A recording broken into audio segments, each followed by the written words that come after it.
Varicose veins కి సరైన చికిత్స కోసం సంప్రదించండి ఎవిస్ హాస్పిటల్. నమస్తే రమగారు. నమస్తే జయ. రమగారు, ఏదన్నా భక్తి కథ, భక్తుల కథ. ఒకప్పుడట ఒక ఏనుగు మరణించింది. ఈ ఏనుగు యమలోకానికి వెళ్ళింది, నరకానికి. అక్కడికే కదా వెళ్తారు. యమధర్మరాజు అన్నట్ట, ఇంత పెద్ద శరీరం ఉంది, ఇంత కాయం ఉంది, నువ్వు ఎట్లా లోబడ్డావు మనిషికి అంటే, ఏనుగు అందుట, ఏం చేస్తాం ప్రభు, కాయమే ఉంది, ఇంకేం లేదు నాకు, కానీ మనిషి ఉన్నాడే, వాడికి అష్టతెలుగులు ఉన్నాయండి, వాడికి లోబడిపోతాం ఎవరమైనాను అంటే, యమధర్మరాజు అన్నట్ట, ఏమిటి మాకు వస్తారు మనుషులు, వీళ్ళంతా మనుషులు కాదు, మేమెవరికి లోబట్టలేదే, నువ్వు తెలివి తక్కువగా దొరికావన్నట్టు. ఏనుగు అందుటే, వీళ్ళంతా చచ్చిపోయాక వస్తున్నారండి, బతికున్న మనిషిని ఒకరిని తెప్పించండి, అప్పుడు మీ సంగతి తెలుస్తుంది. బతుకున్నవాడు కనుక వస్తే ఎవడైనా వాడికి లొంగాల్సిందే అనేసరికల్లా ఆయనకు ఆశ్చర్యం వేసి, ఆ ఏనుగు అక్కడ వదిలిపెట్టి ఇక్కడే ఉండని ఆ భటులకు చెప్పారు, ఒరే ఎవడైనా బతుకున్న మనిషిని వాడిని బట్టురండ్రా అని చెప్పాడు. సరే, బతుకున్న మనిషి కోసం ఒక 4 అనుచరులు వెతకడం మొదలుపెట్టారు. వాళ్ళు మామూలుగా పాపుల్ని మోసపోతూ ఉంటారు కదా. ఒకనాడు వాకిట్లో మంచం వేసుకుని పడుకున్న ఒక కాయస్థుడు అని రాస్తారు ఆ పుస్తకంలో, కరణం ఆయన లెక్కలు రాసేవాడు. పడుకున్న ఆయన కనిపించాడు. కనిపించేసరికల్లా వైనంగా ఉన్నాడు, ఇంట్లోకి వెళ్ళి వెతకక్కర్ల, రోడ్డు మీద కనపడ్డాడు, వాకిట్లోనే తలిపేసి మంచం వేసుకు పడుకున్నాడు. 4 పక్కల ఎత్తి మంచం లేవదీశారు. లేవదీసేసరికి అర్థం కాలే ఆయనకి, ఎవరో లేవదీస్తున్నారని చూసుకున్నాడు. చూసుకుని, ఎవరు బాబు అంటే, యమధర్మరాజు మిమ్మల్ని తీసుకురమ్మన్నారు అంటే, నేను చచ్చిపోయానా అన్నాడు. లేదండి, బతుకుని వాడిని తీసుకురమ్మన్నాడు, అదిగే తీసుకుపోతున్నాం అన్నారు. అనగానే నేనేం చేశాడు, సరేననుకుని ఆయనకి ఎప్పుడు జేబులో చిన్న పెన్సిలు, ఇంత చిన్న కాగితాలు, ఏమైనా 2-3 కాగితాలు ఉంటాయట.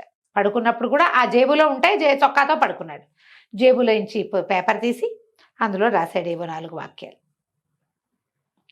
రాసుకుని పడుకున్నాడు. అట్టాగే వాళ్ళు జేబులో పెట్టుకున్నాడు కాగితం. స్వర్గానికి నరకానికి తీసుకుపోయారు. తీసుకుపోతే యమధర్మరాజు కొలువు తీరున్నాడు. ఈయన ఏమన్నాడు, ఈ మనిషి కాయస్థుడు అని రాస్తారు. జేబులోంచి కాగితం తీసి, ఈ కాగితం యమధర్మరాజుకి ఇవ్వండి అని చెప్పాడు. చెప్పేసరికల్లా ఆయన ఏం చేశాడు, ఈ వ్యవహారం ఏమి ఇంకా వినలా, అసలు వెళ్ళాం అంతే, పైకి వెళ్ళారు. ఆ కాగితం పట్టుకెళ్ళి ఆయనకి ఇచ్చారు. ఆయన కాగితం విప్పి చదువుకున్నాడు. చదువుకుంటే, వైకుంఠం నుంచి రాయబడింది కాగితం. నువ్వు చాలా శ్రమ పడుతున్నావు, నా మనిషిని వాడుకో, ఈ వ్యక్తిని వాడుకో, ఇట్లు నా శ్రీమన్నారాయణుడు చేవరాలు అని ఉంది. అలాగా ప్రభువు నాకు ఆజ్ఞ ఇచ్చాడని, రండి మహానుభావ అని ఈ మంచం మీద పడుకున్న ఆయన్ని తీసుకెళ్ళి తన సింహాసనం మీద కూర్చోబెట్టాడు. కూర్చోబెడితే, ఏమిటి మహాప్రభు, శ్రీమన్నారాయణ ఆజ్ఞ ఇచ్చాడు, అదే కదా, ఆజ్ఞను పాటించద్దు, కాగితం చూసుకున్నాక మనం ఏం చేస్తాం, ఏదైనా ఒక ఆర్డర్ చూడగానే దాని ప్రకారం అంతే అంతే కదా. అక్కడ చీర కూర్చోబెట్టంగానే ఓ మనిషి వచ్చాడు, ఒక మగాడిని పిలిచారు. ఒక పాపి, ఈమె గేదెల్ని తోలేదు, గేదెల పాలు తీసి పిల్లలకి పోసేది, పాలు అమ్మేది. అయితే అమ్మేటప్పుడు చాలా నీళ్లు పోసి అమ్మేది. నీళ్లు పోసి అమ్మటం వల్ల చాలా మంది పిల్లలకి పొట్టలు ఉబ్బిపోయి జబ్బు చేసింది, కల్తీ పాల వల్ల. ఈమెకి ఏ శిక్ష విధిస్తారు, వైకుంఠానికి పంపించండి అన్నాడు. వైకుంఠం అంటున్నారు, వీళ్ళకి అర్థం కాలేదు, కానీ ఆయన చెప్పాడు కదా, ఆయన ఏం చెప్తే చేసేయాల్సింది. వైకుంఠానికి వెళ్ళిపోయింది ఆవిడ. అక్కడి నుంచి వాడెవడో ఇంకొకడు తప్పుడు లెక్కలు రాసి దీనికి ఒక వంతెన కట్టారు. తప్పుడు లెక్కలు రాశాడు వాడు. లెక్కలు రాసి డబ్బు తను వెనక్కి వేసుకుని మట్టితో ఇసుకతో కట్టేశాడు. అది వంతెన కూలిపోయింది. చాలా మంది మరణానికి కారణమయ్యాడు వీడు. వైకుంఠానికి పంపించండి.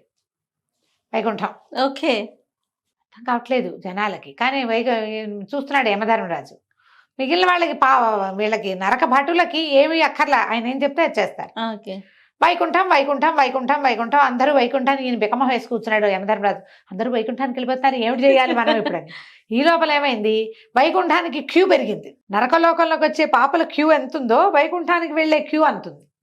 విష్ణుమూర్తి చూసుకున్నాడు, ఏమిటి ఇంతమంది పాపులు వస్తున్నారు, ఇంతమంది ఆత్మలు వైకుంఠానికి వచ్చేస్తున్నాయి అని చెప్పి ఈయన ఏమనుకున్నాడు, ఓహో అంత పుణ్యబలం పెరిగింది ఆ భూలోకంలో, అదేమిటో చూద్దామని ఇక్కడికి వచ్చాడు. విష్ణుమూర్తి నరకంలోకి వచ్చి యమధర్మరాజుని అడిగాడు, ఏమిటి ధర్మరాజా, ఇంతమందిని పంపిస్తున్నారు, ఇక్కడ ఏమన్నా కొత్త దేవుడు వెలిసాడా, ఏ రకంగా వీళ్ళందరినీ వైకుంఠానికి పంపిస్తున్నారు అని అడిగేసరికల్లా, ప్రభు అది నా పని కాదండి, మీరు పంపించారు కదా లెక్కల వ్రాతగాడిని ఒకడిని, ఆయన పని. నేను పంపేనా అన్నాడు. అవునండి అనేసరికల్లా ఈయన అడిగాడు, కాయస్థుడిని, విష్ణుమూర్తి. నాయన నిన్నెవరు పంపారని. తమరే ప్రభు అన్నాడు. నేను పంపానా నిన్ను అన్నాడు విష్ణుమూర్తి. మరి నా బాబు పనే అది, మా నాన్న వల్ల అయినా అవుతుందా నన్ను ఇక్కడికి పంపటం? మీరే తలుచుకుంటే అదే కదా ప్రభు అయ్యేది. భగవంతుడు తలిచిందే కదా అవుతుంది. నన్ను నరకలోకానికి పంపించారంటే అది నా వల్ల అయ్యే పని కాదుగా, భగవంతుడే చేశాడు. అయిందా?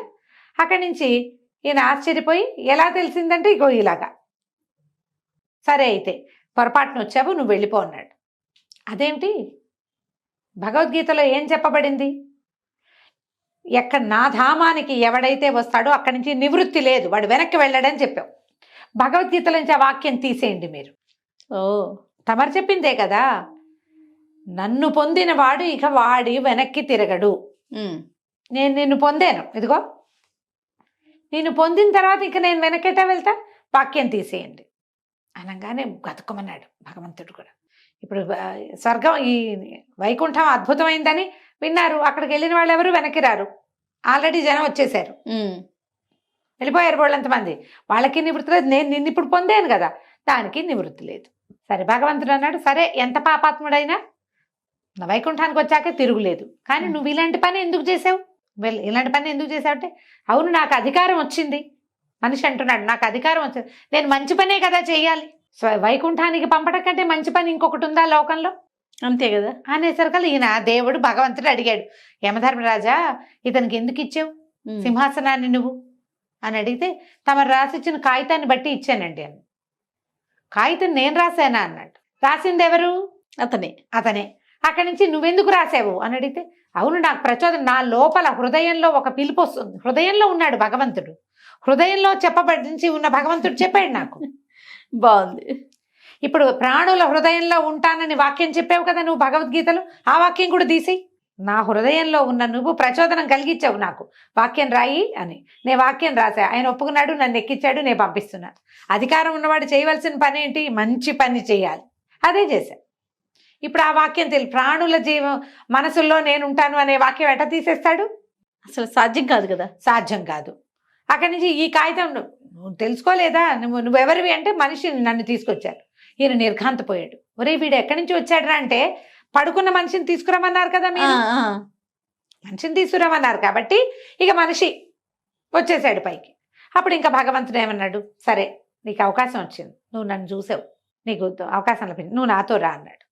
నాతో రా అంటే ఇతను అన్నాడు, నేను అట్లా రాను, ఏనుగు వల్ల నేను ఇక్కడికి వచ్చాను.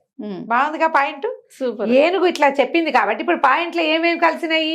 యమధర్మరాజుకి ఏనుగు చెప్పింది, నువ్వు బతికున్న మనిషిని తెస్తే నీ సంగతి తేలుతుంది అని. అవును, వీళ్ళు బతికున్న మనిషిని తెచ్చారు. ఈ వచ్చిన వాడు బతికున్న మనిషి అని వాళ్ళు చెప్పలా, కాగితం ఇచ్చేశారు ముందు. కాగితం చూసుకుని ఫాలో అయిపోయి ఎక్కిచ్చేసుకున్నారు. ఇప్పుడు తెలిసింది.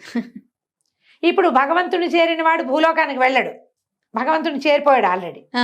సరే నువ్వు నాతో వైకుంఠానికి రమ్మంటే నన్ను ఏనుగుని తీసుకొస్తేనే నేను వస్తానన్నాడు. అందరూ ఏనుగుని అడిగారు, ఏనుగు నువ్వు కూడా వస్తావా వైకుంఠానికి అంటే, నా సోదరులంతా ఇక్కడే ఉంటే నేను ఎటా వస్తాను అంది. అప్పుడు భగవంతుడు అన్నాడు, సరే అందరూ పదండి వైకుంఠానికి, మనం వెళ్ళిపోయాక యమధర్మరాజు ఆయన బాధ ఆయన పడతాడు. బాగుంది. గుంపంతా పోయారు. వీళ్ళందరూ కలిసి భగవంతుడితో కలిసి వైకుంఠానికి వెళ్ళిపోయారు. అధికారం, ఇది కల్పిత గాథమా. అది అధికారం వస్తే చేయవలసిందేంటి? మంచి, మేలు. ఏది అద్భుతమని నీ జీవితానికి అద్భుతమైన విషయంగా నువ్వు భావిస్తావో అది అందరికీ ఇవ్వాలి. చేయకూడదు ఏంటంటే అధికార దుర్వినియోగం చేయకూడదు. మనం ఇప్పుడు ఏం చేస్తున్నాం? లోకులందరూ ఏం చేస్తున్నారు?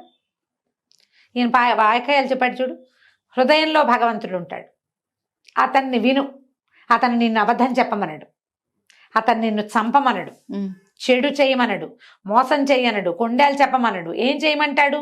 మంచి చెయ్యి అని చెప్తాడు. లోపల ఉన్నవాడు చెప్పేది ఏంటి? అంతే, మంచి. మంచి, సరైన పని. ఏది సరైంది? నీకు ఏది సరైందో, నీకేది సంతోషాన్ని కలిగిస్తుందో అదే నువ్వు ఇతరులకు ఇవ్వాలి. ఇతరులకు ఇస్తే నీకు సంతోషం కలిగేది కాదు. అది నీకు జరిగితే నువ్వు సంతోషంగా ఫీల్ అవుతావు అనుకో, అది వాళ్ళకి జరపాలి కదా. అధికారం లభిస్తే చేయవలసిన పని ఏంటంటే మంచి ఈయనకి యమధర్మరాజుగా అయ్యే అవకాశం వచ్చింది. పాపల్ని వేయించండి గీయించండి అనకుండా మళ్ళీ పుట్టుకలేని చోటికి పంపించేసాడు. అది చక్కగా ఉన్న వాళ్ళందరినీ పంపించేసాడు. కల్పిత గాథ యాక్చువల్ గా ఇది. కానీ ఎంత అద్భుతంగా ఉందో రమ్మగారు. ఎంత బాగా రాశాడు చూడు. చాలా చాలా బాగుంది. ఎక్కడ ఏమీ చేయకూడదు, నువ్వు ప్రయత్నం చేయి సాధ్యమైనంత. ఎప్పుడో ఒక్కొక్కసారి మనం అధికారాలతోటి ఇబ్బంది పడతాం. కత్తి మీద సాము అధికారం అంటే. ఆ కాస్త ఇబ్బంది పడ్డప్పుడు పడు, కానీ అవకాశం ఉన్నప్పుడు సహాయం చెయ్యి. మంచే చెయ్యి అని. కంచికి మనం ఇంటికి. నమస్తే అండి. నమస్తే.